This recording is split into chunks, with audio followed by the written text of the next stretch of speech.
Hello friends, how are you guys doing? It's been a while. Welcome back to the Canada Info Hub channel.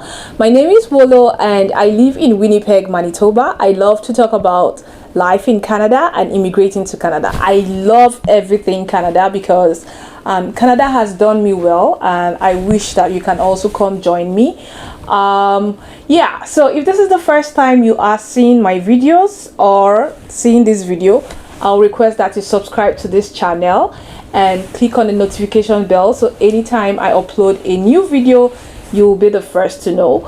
And to all my returning subscribers, thank you guys for supporting this channel. Thank you for supporting the growth of this channel, and I request that you just destroy the like button. Yes, I love to say you should destroy the like button. Just destroy the like button. Anyway, I know I have not responded to some emails. Yes, please forgive me. I am super busy this period. I have a huge project I am trying to focus on, and I decided to just squeeze out some little time to actually give this update because the update is very important, and if I don't give this update, some other news might just come and overtake the update. So there are actually two updates anyway, and the first update was a meeting that the Minister of Immigration held with some of the ministers of immigration in the provinces and territories. That meeting was held on the 24th of July, and they discussed some important things, and we are expecting some updates out of that meeting. But I was able to pick out about 3 points. I think 3 points. I wrote them down. Yeah, 3 points from that meeting, and I would leave the full details of what was released as a result of that meeting at the end of this video so that you can read it for yourself and pick out some information that are relevant to you, and let's hope of the outcome of what they plan to do in the coming months. So number 1 point that I picked out was the commitment to advancing the federal, provincial, territorial strategic plan for 2020 to 2023. So all the ministers, like each province have their own, will I say, minister or commissioner for immigration. Each province have their own, and they all met together to discuss the strategic plans of moving forward with immigration for 2020 to 2023. And of course we all know that COVID-19 is affecting a whole lot of things, but they are actually putting efforts in trying to make sure that some programs still continue. Like the provincial nomination draws, they are still ongoing, and the Canadian experience class is ongoing. The last time they did a draw for the federal skilled workers program, so but this time around they still went back to provincial nomination and the Canadian experience class. So we all know that with the provincial nomination, there are actually very few provinces that are still giving out nominations to people outside of Canada. Some of them require job search, some don't require job search. Now Ontario is number 1 when it comes to issuing out provincial nominations, and then followed by Saskatchewan, but Saskatchewan is now once in 2 months. Then the others, Manitoba Strategic Recruitment Initiative, you need to have a job offer to be eligible for that particular pathway. At the end of this video, I think I'll put a summary of all the programs that are ongoing so that you have an idea of what it is like, and plan towards or adjust your strategy towards immigrating when it comes to getting a provincial nomination. So that's number 1 point. Then number 2 point was that the ministers reaffirmed the importance of newcomers, especially international students, in keeping Canada's economy and communities moving forward. So they acknowledged the importance of having international students, and unfortunately with the situation going on, it has affected lots of international students that were supposed to come to Canada this period. But like I said in my last 2 videos, where they talked about giving an approval in principle to people who are going to apply for study permits before September, that's before the fall session. So it's more or less a 50-50 thing. If you get the approval in principle, you can remain in your home country and start studying. You pay your tuition fees and start studying, and then when COVID-19 is over, the immigration officers will now assess your application again and if they feel you are eligible to come to Canada, they will give you a full study permit where you can come and complete your studies in Canada. But if they feel that you are not eligible, they will not give you a study permit. So you might actually look for a school, get the admission, get the approval in principle, but at the end of the day, you might not get the visa. I encourage you to watch the video on study permit refusals. Please, I receive lots of emails, people asking me the same questions over and over again. So watch the video on study permit refusals and assess yourself. If you know you do not meet all of these criteria, it's really difficult getting study permit visas from certain African countries. That's the second update. So they need lots of international students because they contribute to the economy of Canada, and with what is going on, Canada is bleeding money and they need money. So please bear with Canada. Anyway, so that's the second point I was able to pick out. And then the third point is about immigration. Yes, new immigration pathway is going to come out soon, and that is the Municipal Nominee Program. So they said they want most of the municipal areas to benefit from immigration instead of the bigger cities benefiting from immigration. Of course, everybody wants to go to Toronto, everybody wants to go to Vancouver, and that is why they created some of these pilots to distribute the number of immigrants coming into Canada. So the Atlantic pilots has helped the Atlantic provinces to get population.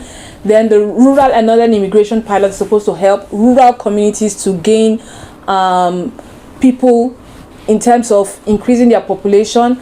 And then now they also want to introduce the Municipal Nominee Program. The details of this program is going to come maybe sometime in the future. Of course, once it comes, I'm going to announce it on this channel, and you also know about the details of the Municipal Nominee Program. So just keep your fingers crossed, it might favor you.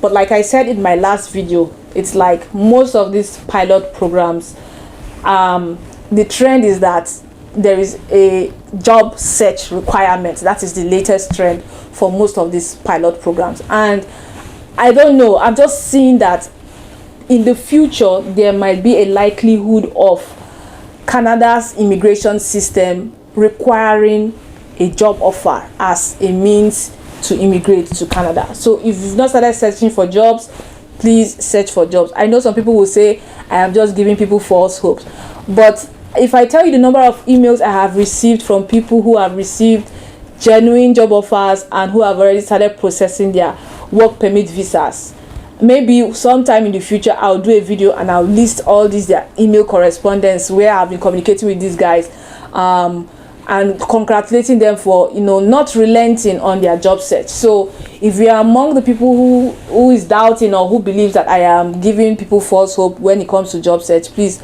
I'm sorry, but that is the truth. The truth is there are people who are getting job offers every day, and there are people who are coming to Canada with work permits. So it is left for you to continue your job search. I know during this COVID-19 period it is quite tough, but I mentioned the sectors that are actually recruiting. Agricultural sector, yes. The information technology sector, yes. And of course, when Trump announced that they don't want H1, they are going to put a pause or close to H1B visas. Most of the organizations in the USA, they are trying to establish their businesses in Canada, and of course they will need people. So anyway, that's the third point there, and that is the major update that's the first update concerning Canada immigration. So the second update I'm going to talk about is something that is very, very sensitive, and I am not happy talking about it because it's concerning my own country, Nigeria. I am originally from Nigeria and I immigrated to Canada in 2016. Legally immigrated to Canada, filled the forms, wrote my IELTS exams, evaluated my credentials, got my visa, and I legally immigrated. And that's why this channel exists, so that I can provide you all the information you need to legally immigrate to Canada. Now, this update happened today, and it's actually concerning human trafficking, human smuggling, and irregular migration by Nigerians to Canada. So they have observed the trend. The Minister of Immigration have observed the trend that there's a high level of human trafficking, human smuggling, and irregular immigration by Nigerians into Canada. And they have decided to collaborate with international organizations like IOM to forestall this and nip it in the bud. And you know, one thing about Canada is this: once they observe a trend, they find a way to just nip it in the bud. And that is why you have lots of visa refusals. Prior to 2018, in 2017, 2016, people could easily get visas. People could easily get study permit visas and come to Canada. But once they started noticing irregular migration by Nigerians, and a lot of other things, they started putting things in place. And even in 2018, I can't remember, but I'll put the video so that you can look at it. The former Minister of Immigration made a statement that there has been a trend of irregular migration where Nigerians will get US visas and then from US trek into Canada to claim asylum. And he flew to Nigeria to discuss the issues. I think I'll put the video so that you listen to it yourself. And then you see where we have this situation of high level of visa refusals, even with people who have extensively traveled around the world. They are still denied Canadian visas. So when Canada observes this kind of trend, it becomes very difficult for genuine people who want to really immigrate or to really visit Canada without the intention of staying in Canada and returning back to their home country because they have legitimate businesses. So it's not a good thing for us that we should be associated with this kind of thing. But of course, we know that our country is suffering serious economical issues. And when I look at the news every day of the drama happening in that country, I just shake my head and I feel so bad that this thing is happening. But of course, it is what it is. We can't change the situation, and this is Canada. They have to put in measures to forestall these events or these incidents, or where people take advantage of people taking money from people to say, oh, okay, pay me so million of naira or pay me so million, and then I will help you see how you can come to Canada. So they are trying to forestall that. They are trying to stop that. And so that was the news release for today, and I'll leave the full details at the end of this video so that you can see it for yourself. Thank you so much for watching, and see you in my next video. Bye bye.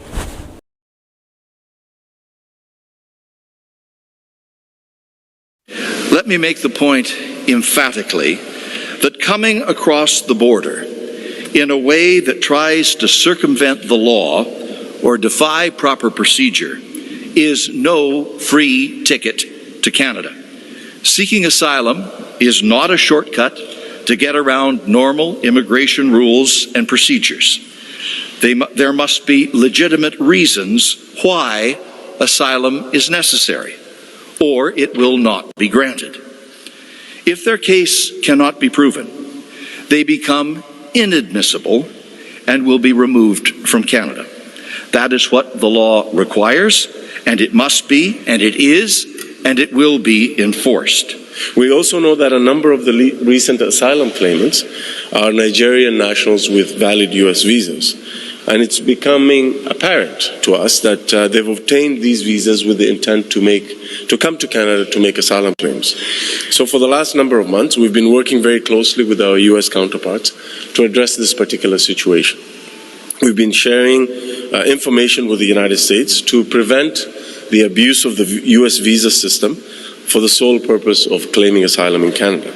Canadian officials who are in Nigeria also continue to work very closely with our US counterparts there at the US diplomatic mission in Abuja, as well as the consulate in Lagos. Specifically, we've sent 3 temporary duty officers to work with US officials in Lagos. I will also visit Nigeria in the near future to further build on these outreach efforts and liaison with senior Nigerian government officials on these issues.